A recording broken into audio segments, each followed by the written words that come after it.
up, boys? How y'all doing today? Today is just the day of the reset. It just happened. So we're about to go crush some keys. I just actually got an invite before dinner. I got an invite for some keys already. So I'm gonna crush those real quick. Actually, this character is at 689 level, so I literally have nothing of the new season aside from a couple items from the Undermine explorations. But other than that, I don't have anything else. So we're going from 0 to literally hero. So wish me luck, and without further ado, let's go! Well, would you look at that? First dungeon of our journey. It had to be a rookery. It was the closest one to Dornagal, so you just knew it had to be it. And besides that, it's gonna be a +4. You already know we are screwed, right? Haha. Look, we even took a group photo. Look how cute we are. Talents on screen if you wanna know what talents are used. So, as you can see, the first pull went pretty smooth. And my tank almost died. Yeah, it almost happened. But it is a +4 on the start of the season, so you know what to expect. And I took a frontal to the face. That was bad. But in all, it was a pretty good pull. Well, would you look at that? My guild tank thought, oh, let's break through the limits! And said, oh, fuck you, healer, and pulled another pack. The first boss is always a nightmare whenever you pug or when you are with a troll tank. But yeah, this pull goes pretty much how you see. Horribly. I motherfucking die! And without the healer, the squad follows suit. But in the end, for my happiness, the tank pulled a little bit less, and we managed to kill all the packs before boss and down the boss first try with just one death. And he goes down! Now, for the ads before the second boss, for that massive corridor, it's most of the time it's pretty chill if your tank knows what he's doing and pulls a little bit less. But if he goes ape shit, then you're all dead, cause you arrive to a part that is a big heal check. You need to be prepared to top everyone up and use your AoE heals if you have any. Well, lucky I'm a monk, so I have like 3 or 4 of them. So, but I can do that. But my mage managed to die once or twice, so yeah, kinda rough, boys. On the second boss room, we actually did kill the ads before this fight started, because the ads run to the boss when the fight starts, and that can get pretty rough if you're not prepared, so it was better to do it that way. And for this boss, actually, he has a mechanic that you have to pay lots of attention, or else you wipe pretty fast.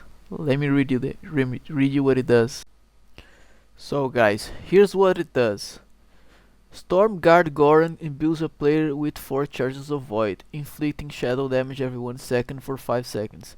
Upon removal, a charge of void is expended and a transference of those energies to the nearest player. The name of the ability is Chaotic Corruption. And that ability is pretty much a healer mechanic. You need to top everyone that has the mechanic off, or if you can dispel it, you dispel it. And you make sure that you heal that target, and it can't have more than 1 stack unless he has an immunity, like, you know, Divine Shield or whatever. We tried 2 times and we died. We wiped 2 times. We were learning the boss, so at the 3rd time we managed to kill him. 3rd time's the charm. And then we proceeded to the next boss room. Now for all the trash leading to the 3rd boss, it can get a bit little chaotic, But if you manage to keep calm, you can top everyone without a real problem. So you just need to get rid of those heal absorbs and you're Gucci. And of course, interrupt whenever you can that void caster that does a pretty big significant amount of damage a single target. So yeah, you need to interrupt him whenever your interrupt is off cooldown. Now for the third and final boss. Bro has a mechanic that spawns a circle at 4 players excluding the tank, and at the same time spawns 3 stone egg thingies that need to be broken with said circle, or else an egg will spawn and deal massive AoE damage. And what happens when it goes off? Well, you'll see. Is what I'd love to say, but we wouldn't shot him. Yeah, it was a deplete, but it will be a recurring theme with all the keys I'll do on this video. So you're not gonna be surprised. Next up on the menu we have a +3 Theater of Pain, and you'll find out through our performance why this dungeon has that name. Just like before, the start of the dungeon was smooth. This time we got a little ass pull by our Fury Warrior, but luckily no one died. So I'm going to assume most of you haven't done this boss yet, so I'll explain some of the core mechanics healers in specific have to deal with. First off, we have the frontal, decaying breath, that you have to dodge. If your tank is semi-decent, he'll face the bosses away from the party. Meanwhile, you have to avoid the ground puddles called noxious spores, as they turn lethal with time. Whenever the big one casts Mighty Smash, big damage to all players, and you have low HP or have the debuff Searing Death, you have to use a defensive regardless of class, or you as a healer have to top them up really fast. Now, for the 3 main healer mechanics, dispel as many withering touch as you can. It's a magic debuff, so if your class can't, ask politely for one of your party members to do it for you. Spot heal anyone with Searing Death if you can't dispel it, and spam heals whenever your tank has the Mortal Strike debuff that reduces healing.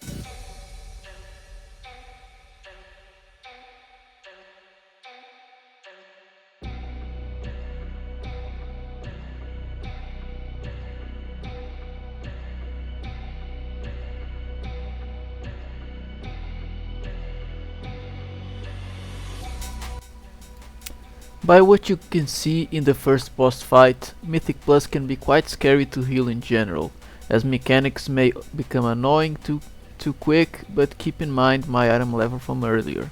It was too low to be doing Mythic Plus in the first place. So don't be afraid if it gets too chaotic, and sometimes, as you'll see later in the video, mechanics can overlap in a way that you can't really out-heal or prevent as a healer. And that's because on the first week of the season, dungeons are almost always overtuned and the RNG on mechanics is rough. From my experience, Blizzard does that on purpose so we can't complete their content in a sitting. We arrive then at the second boss with no deaths, and then that happens. 2 DPS down, look at what happens with my sorry ass. Pew! Pew! Pew! Pew!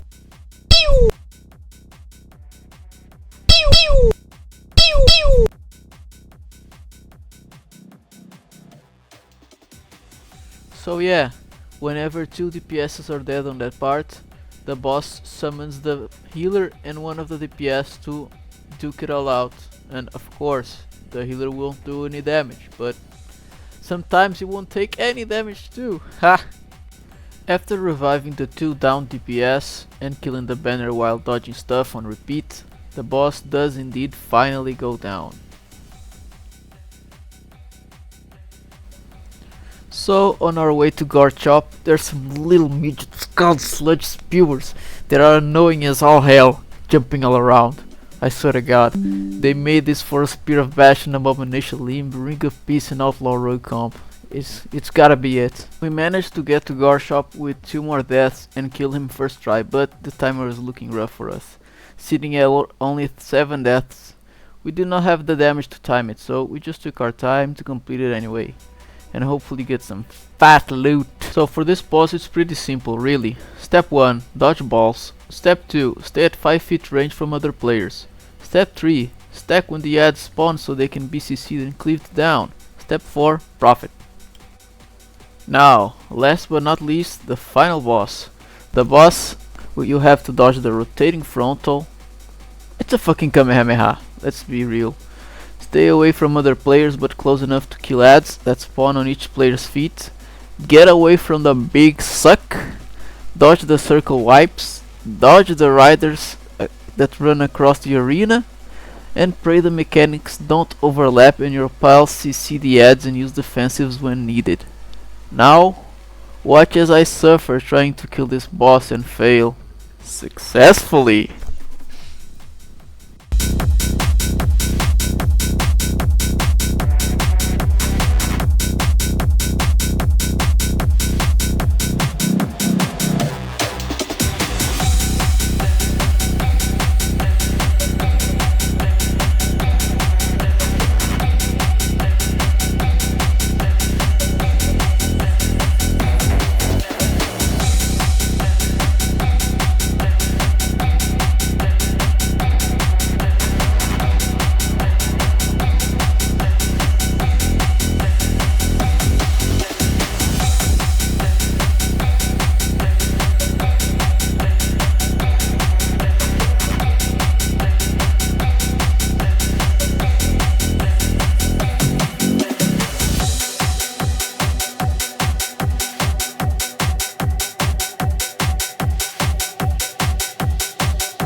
Thus, after 50 minutes and 5 excruciating long wipes on the last boss, ya boy finally managed to down the boss. Yes, as I said, another deplete. Next one, spoiler alert, is gonna be a deplete too. God, 13 minutes of video already, gonna speedrun the next. Nice. For the final dungeon on this video's menu, we have a +3 Priory of the Sacred Flame. And to speed this video a bit, I'm going to go over only the boss fights. Otherwise, this video goes to 30 minutes. Not cool. As you can see, we killed the right side lieutenant. I don't know if it is the fastest or the most optimal route, but regardless, we got the boss with some deaths and a wipe. For this boss, you gotta choose a route and kill 4 lieutenants to nerf the number of abilities that you have to tackle in the fight itself. We got the Fiery Wee ability that Tainer does, and the Cinder Burst that we have to interrupt with some priority. Captain Dale Cry mounts on a lynx and periodically lunges and tries to eat a player. Our mage was lucky and got a pussy treatment twice and died both times, because of the Fiery Wee ability overlapping where he was standing. Other than that, we interrupt Dale Cry's battle shout with top priority, or he and his allies get a fuck ton of damage buff. We down him with no big issues actually. Second boss, it's a bit complicated, especially to Pug. You need to kill the trash before him, 1 pack at a time, or if you are more geared you can pull both. He summons 3 hammers that multiplicate to 3 more hammers each one of those. And those hammers rotate for a while. Strat? Dodge! Then he does a big AoE, easily dodgeable. He'll try to cast a self-heal that can and you will want to interrupt it. Finally, he casts a sacrificial pyre that spawn from 3 to 5 orbs that each player has to grab 1 at a time, or else it will be too much damage to heal. If you get more than 1 at a time, you have to use the defensive immediately. If those orbs don't get all picked up, it is a certified wipe. rinse and repeat, and he'll eventually go down.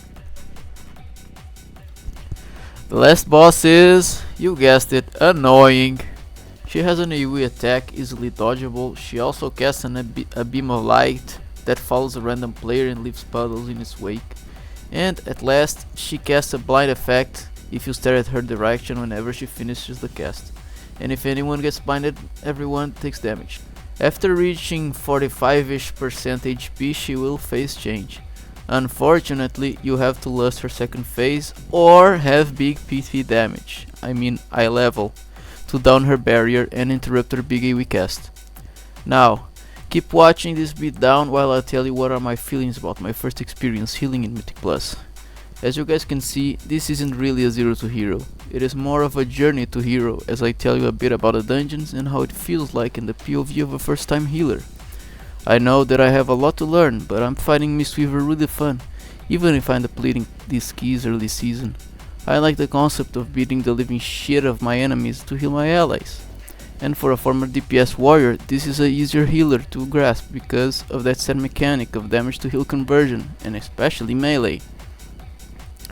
These were runs with mostly guildies, but I can and will pug if there is no other option. I already pugged a lot with my warrior back in Season 3 and Season 4 Dragonflight, and war within Season 1. So I know how it is to pug.